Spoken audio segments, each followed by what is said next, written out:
Shalom Ouvracha et Erev Tov, Parashat Nasso cette semaine, mais encore sous l'odeur et l'influence de Chag Matan Toratenu, Chag Shavuot, comme son nom l'indique.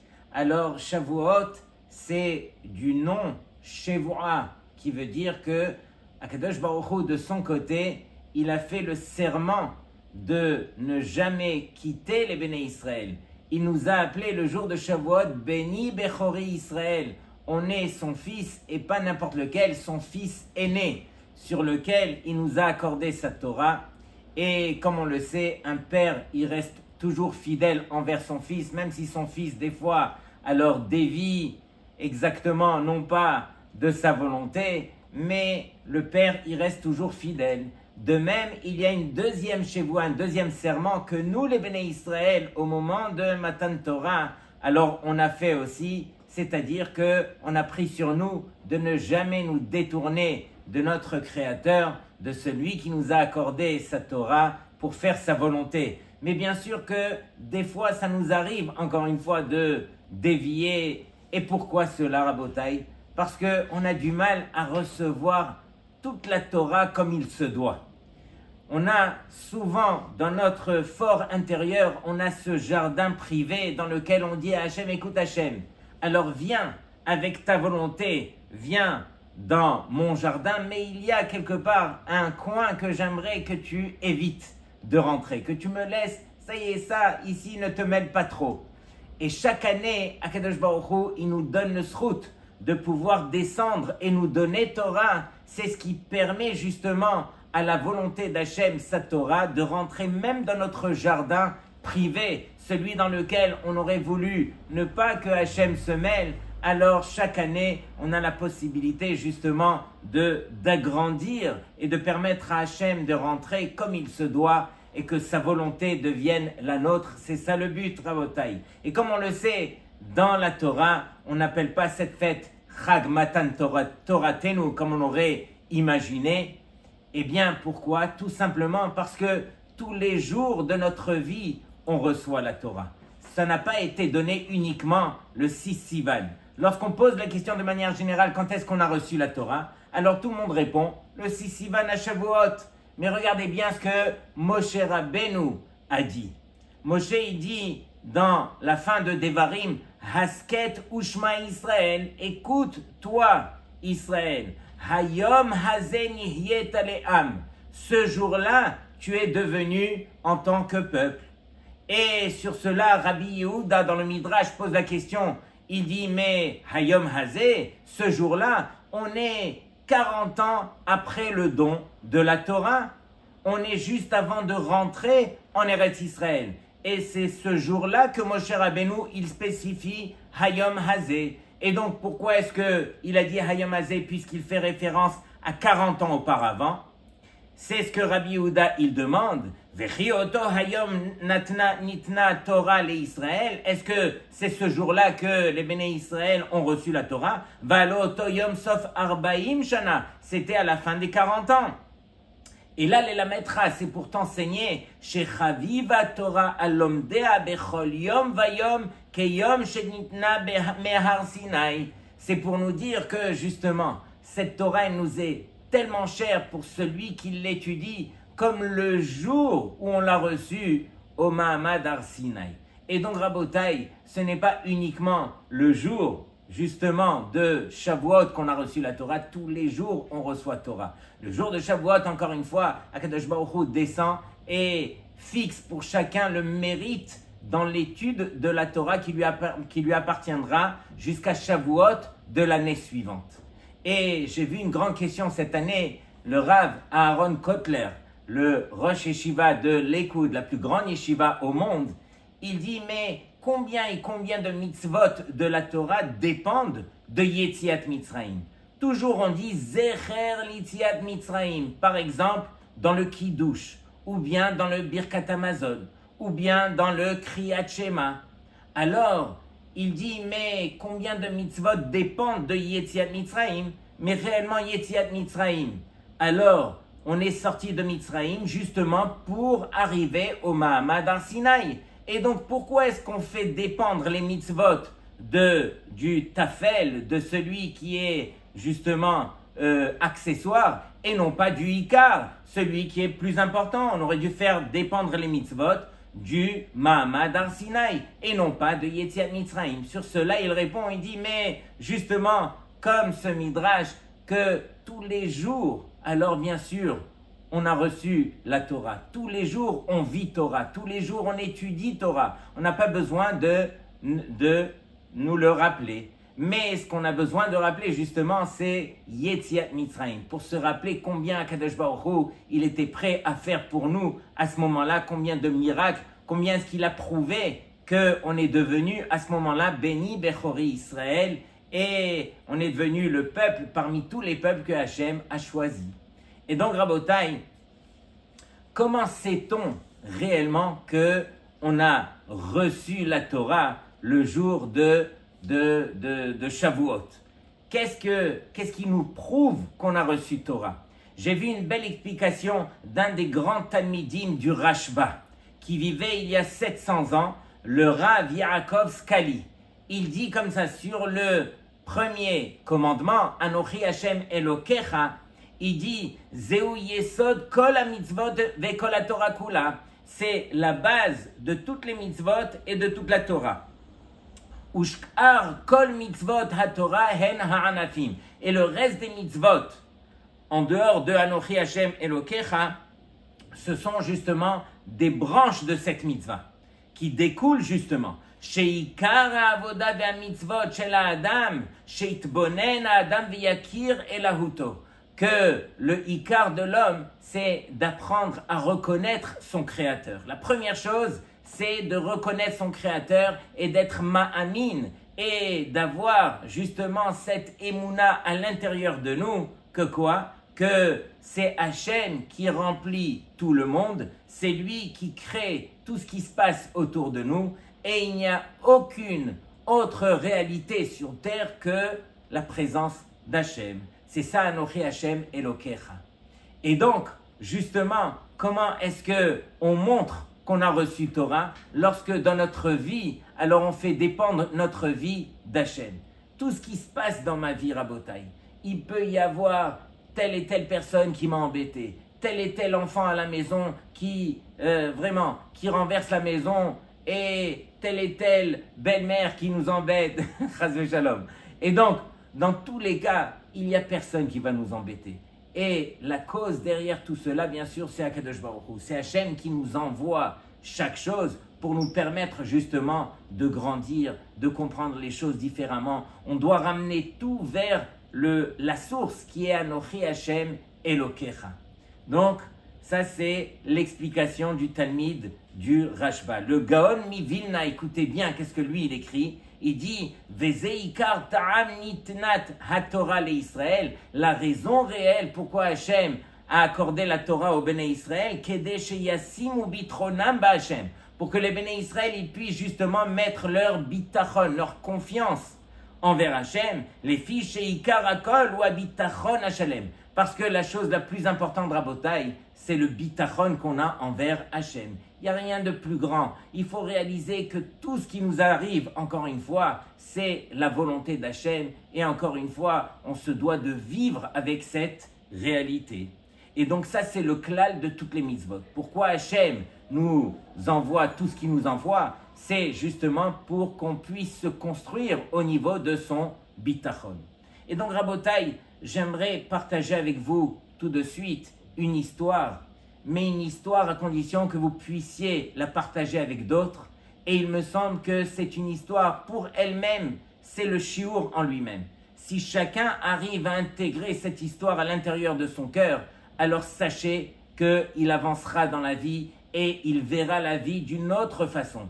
Il lui permettra vraiment d'avoir ce bitachon et cette émouna envers Hachem et de ne pas se détourner de quoi que ce soit d'autre que la volonté d'Hachem. Et si déjà, Rabotai, permettez-moi, je sais que ces derniers temps sur Internet, alors les shiurim sont vus de plus en plus. Baruch Hashem Ken Yirbu. Simplement, faites profiter autour de vous d'autres personnes à qui ça pourrait servir. Mettez des petits likes à l'intérieur, abonnez-vous et mettez surtout des commentaires. Je sais qu'il y en a beaucoup qui mettent peut-être des likes, mais je reçois très peu de commentaires, donc allez-y, n'hésitez pas à me dire les choses qui sont bien ou les choses qu'on pourrait améliorer. Alors écoutez bien cette histoire à Botaï. Il y a quelques années à Bnei Brak, un rave qui était important là-bas, qui est niftar il y a quelques années, et donc ce rave s'appelait Rabbi Mordechai Ben Shimon. Rappelez-vous de son nom. Il avait un kollel important à Bnei Brak, où il y avait dans ce kollel une cinquantaine d'avrechim. Est arrivé un jour un de ses fidèles de la choule qui travaille et qui étudie, un ben Torah, mais qui travaille. Et donc, il est arrivé, il lui a dit, Kvod Harav, je dois faire une Seudat Hodaya, je dois remercier Hachem, s'il vous plaît, quand est-ce que je peux faire la Seuda? Il lui dit, mon fils, il n'y a pas de problème, mais je n'aimerais pas déranger les Avrechim dans leur limoud. Tu peux venir à la fin du Seder, ils font Mincha, et tout de suite, entre 1h30 et 2h30, alors ils sont libres. Tu dresses une belle table, et les Avrechim vont venir, et ils vont faire des brachot, et tu accompliras ta Seudat Hodaya. Il lui dit, mais tu veux remercier Hachem, pourquoi? Il lui dit, Kvod Harav, permettez-moi, au milieu de la Seuda, de le dire devant tout le monde. Et donc, il lui dit, ok, pour demain, organise tout. Et donc, pour le lendemain, il a acheté des bourrécasses chauds, il a acheté tout ce qu'il fallait, des chips, etc., des boissons. Il a acheté, bien sûr, une belle nappe, il a dressé la table, et il a mis tout ce qu'il y avait de très bon. Donc pour les Avrechim, une fois que les Avrechim ont terminé leur mincha, ils sont arrivés, chacun s'est assis, ils ont trouvé une belle table et chacun a fait des brachot. Et une fois qu'ils ont fait les brachot, ils se sont même oubliés, mais qui c'est qui nous a offert la Seuda? Et là, donc, ils se sont tournés vers cet homme qui leur dit, écoutez, permettez-moi de vous dire, je remercie Hachem pour une chose des plus spéciales. Et il leur dit, écoutez, à la maison, j'ai trois filles qui ne sont pas mariées, et sachez que je n'ai pas un sou pour pouvoir les marier. Et donc tout le monde écoute ce qu'ils ont écouté de lui, mais ils n'ont pas compris. Ils se sont dit, mais c'est quoi? C'est une bonne nouvelle? C'est pas une bonne nouvelle? Qu'est-ce qui se passe? En général, lorsque on a 3 filles qu'on n'arrive pas à marier et qu'on n'a pas un sou pour les marier, on aurait dû faire une asgara, chas v'shalom. Mais ici, qu'est-ce qu'il leur dit? Il leur dit, je fais une seudat hodaya. Et donc, le Rosh Kollel, le Rav Mordechai Ben Shimon, il regarde les Avrechim et il leur dit, laissez-le, peut-être qu'il ne se sent pas bien. Bon, laissez-le. Et donc, les Avrechim, ils ont terminé le Seuda, et voilà. Quelques semaines après, notre homme revient et il s'adresse encore à Rabbi Mordechai et il lui dit, encore aujourd'hui, j'aimerais faire une Seudat Hodaya. Et là, le Rav, il le voit arriver, il lui dit, non mais, pour quelle raison tu vas nous faire encore la Seudat Hodaya? Non, laissez-moi, Rav, laissez-moi. Au milieu de la Seuda, je dirai pourquoi je veux faire ma Seudat Hodaya. Et donc, il, encore une fois, rebelote, il a été et il a acheté ce qu'il y avait de mieux pour les Avrechim. Il dresse une très très belle table, les Avrechim qui arrivent et qui comprennent encore une fois que c'était lui qui avait offert. Et tout le monde attendait ce moment où il allait s'exprimer pour dire quelle est la chose pour laquelle il allait remercier Hachem. Et donc, au milieu de la Seuda, alors il se lève et il leur dit, Rabotai, j'aimerais vous dire quelque chose. Je me dois de remercier Hachem et c'est la raison pour laquelle je fais cette Seuda. C'est parce que hier, alors, on m'a volé ma camionnette. Et ma camionnette, elle me permettait justement d'avoir ma parnassa. Comme je livre justement de la marchandise et je mettais tout dans cette camionnette, alors hier, j'ai vu qu'on m'avait volé ma camionnette et donc c'est la raison pour laquelle je fais cette Seuda. Et là, les Avrechim ne comprennent rien. Et Rabbi Mordechai Ben Shimon, le Rosh Kollel, il lui dit, viens près de moi mon fils. Écoute, là, vraiment, tu dois m'expliquer. Tu remercies Hachem pour une catastrophe pareille. Il lui dit, oui, Kvod Harav, Qu'est-ce que la Gemara dans Masechet Brachot nous dit? Hayav Adam levarech ala ra'a keshem shemevarech ala tova. Qui veut dire que l'homme, il a l'obligation d'apprendre à remercier Hachem pour les choses qui sont mauvaises, de la même façon qu'il a l'obligation de remercier Hachem pour le bien lorsque Hachem lui fait du bien. Et donc c'est marqué là-bas Keshem, de la même façon. Et donc moi c'est vrai que j'aurais préféré bien sûr marier mes filles. J'aurais préféré qu'on ne me vole pas ma camionnette, d'où ma parnassa, elle dépend. Mais je me dois de respecter les paroles de la Gemara qui disent que je remercie Hachem dans cette situation de la même façon que je l'aurais remercié lorsque Hachem me fait du bien. Lorsque le Rosh Kollel, il entend cela, il lui dit « Viens mon fils », il lui embrasse la tête et il lui dit « Que tu saches, tes paroles me sont rentrées dans le cœur, je te bénis » et que Akadosh Baruch Hu, alors il exauce exactement les meilleures choses pour toi parce que c'est vrai, ce que tu dis est vrai à 100%.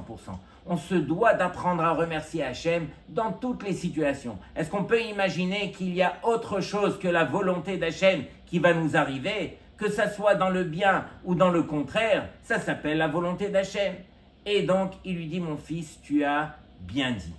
Mais une fois que la Séouda était terminée, que les Avrechim sont rentrés au Kollel et que lui avait tout débarrassé, alors il revient chez Rabbi Mordechai et lui dit, Kvod Harav, mais maintenant qu'est-ce que je fais? J'ai plus de parnassa, on m'a volé ma camionnette et je n'ai plus un sou.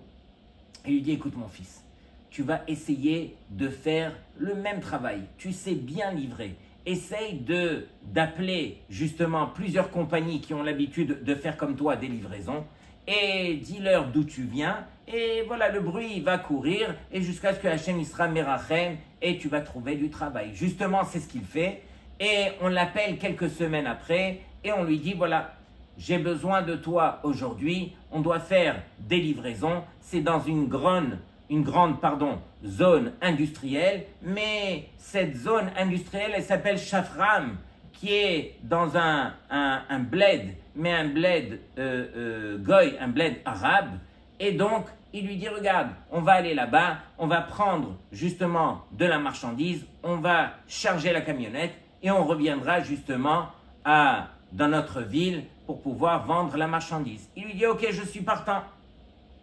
Et donc, il le suit dans sa camionnette, il est avec lui, et justement, ils arrivent là-bas à Shafram. Et donc, une fois qu'il arrive là-bas, il voit de loin, il lève les yeux, et il voit de loin sa camionnette qu'on lui avait volée.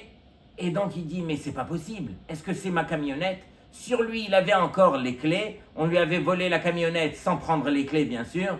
Et donc, il va et il essaye d'aller en douce. Il se rapproche de la camionnette et il la met en marche, il appuie le bouton et il voit que le rétroviseur s'ouvre et donc il comprend que c'est sa camionnette.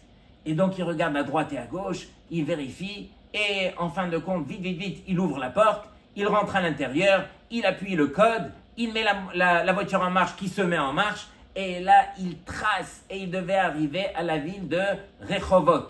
Et c'est ce qu'il fait, il trace jusqu'à Rehovot. Et pendant la route, il est en train de trembler. Pourquoi? Parce qu'il s'est dit, mais ce sont des Arabes qui m'ont volé ma camionnette, je l'ai retrouvée dans le bled des Arabes, et sûrement que peut-être qu'ils ont mis des explosifs, ou à savoir, ils se faisaient des films. Et donc, il arrive à Rehovot, il gare sa voiture, et comme ça, il commence à faire le tour de toute la voiture. Il essaye de regarder, de chercher tout ça, et il voit que tout est normal. Et donc, pendant qu'il est en train de chercher, il voit que sous le siège du conducteur, il y a un sac. Et donc, il prend le sac, il ouvre le sac et il voit des billets.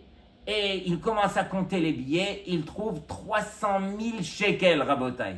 300 000 shekels dans un sac qui est sous le siège du conducteur. Et là, il n'en peut plus, il rentre chez lui à Bnei Brak directement. Il va voir Rabbi Mordechai ben Shimon, bien sûr, et il vient lui poser la question, Kvod Harav, qu'est-ce que je fais? Et donc, quand Rabbi Mordechai le voit arriver, il lui dit, non, encore tu as une Seudat Hodaya à faire. Il lui dit, non, cette Seudat Hodaya, elle dépend de vous, Kvod Harav, c'est vous qui allez décider. Et donc il commence à lui raconter l'histoire, il a retrouvé sa camionnette avec l'argent, qu'est-ce que je fais de l'argent? Et Rabbi Mordechai lui dit, mais est-ce qu'il y avait un siman, il y avait un signe dans cet argent que tu as trouvé? Il lui dit, non, des billets dans un sac.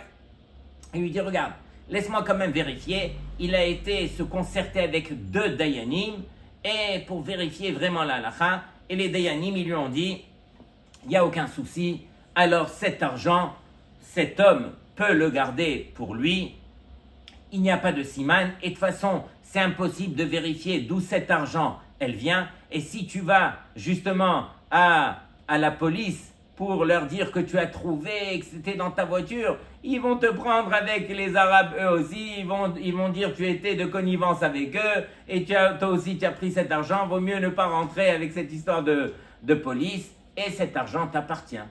Et donc le Rav l'appelle et il lui dit, écoute mon fils, 300 000 shekels, c'est à toi.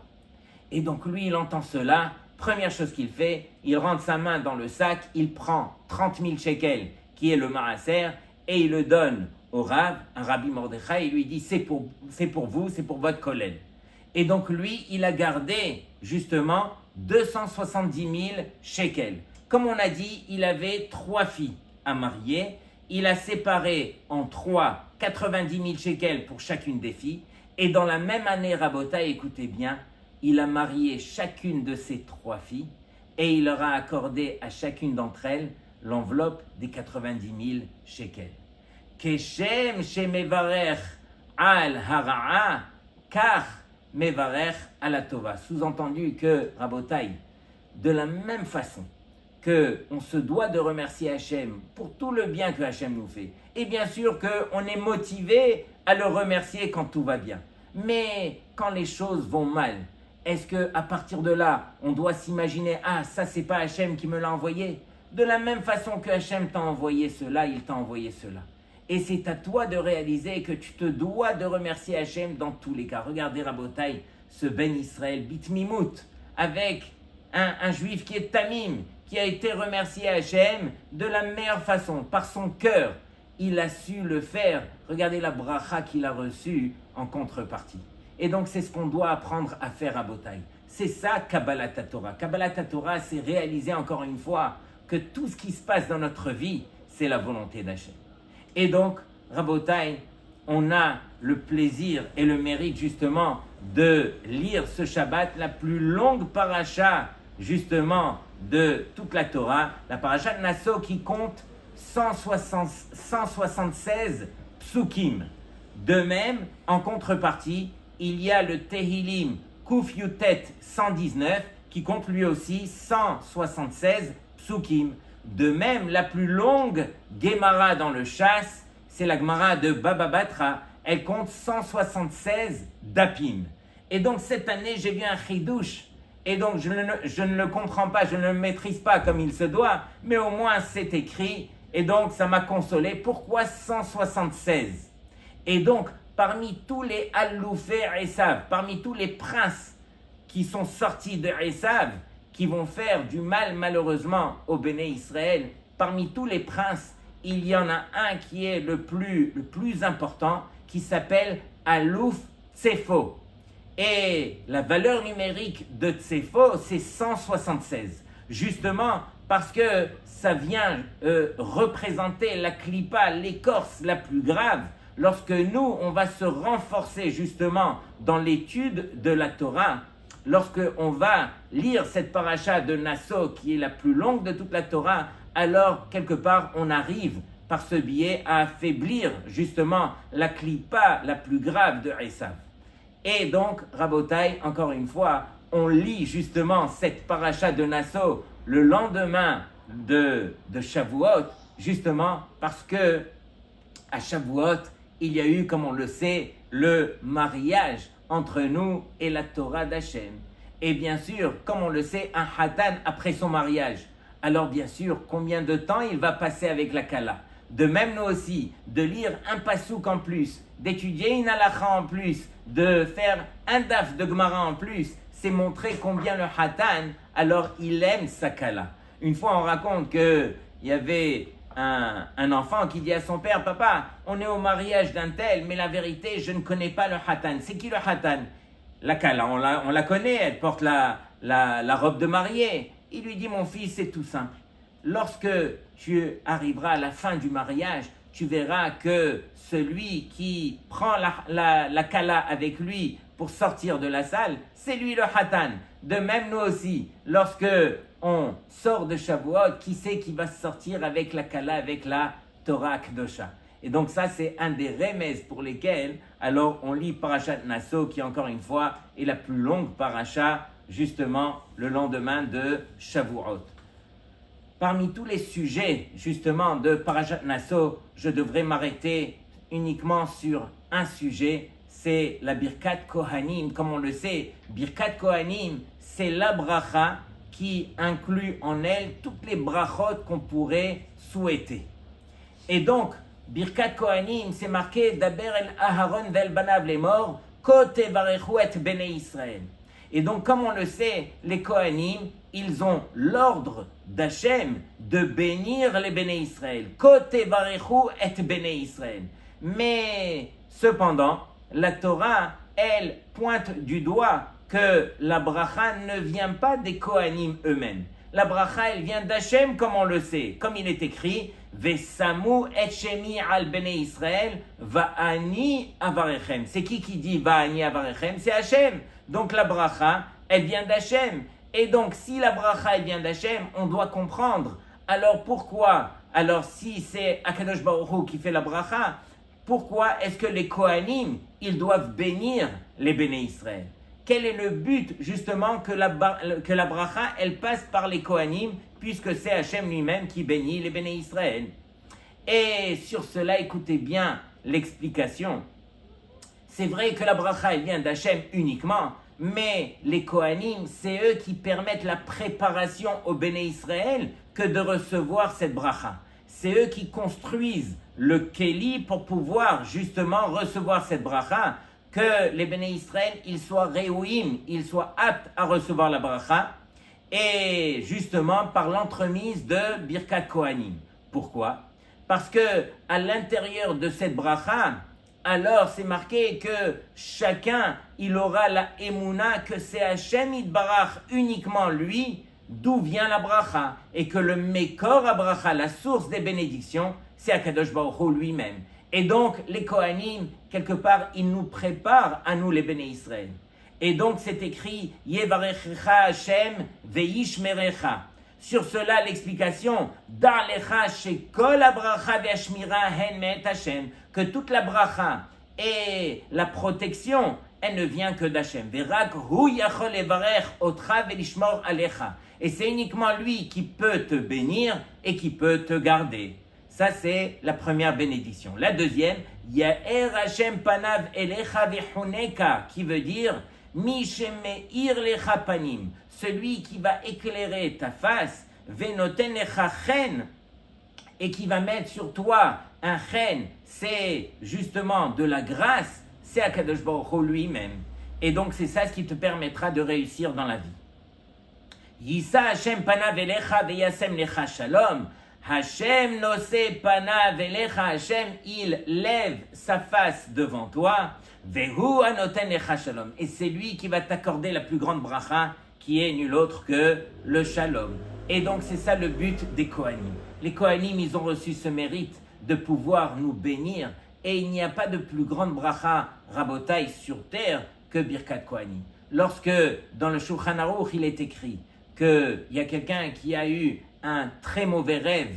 Lorsqu'il s'est réveillé, il était déboussolé et il était très affecté. Alors, au moment de Birkat Kohanim, il peut aller même demander au Kohen, juste avant sa bracha, d'avoir la kavana, de quelque part, de l'épargner de toutes ses souffrances, et Akadosh Baruch Hu, il lui enlève. Ou bien pour tous les Béné Israël qui ont besoin d'une Yeshua, qui ont besoin d'une délivrance, quelle qu'elle soit.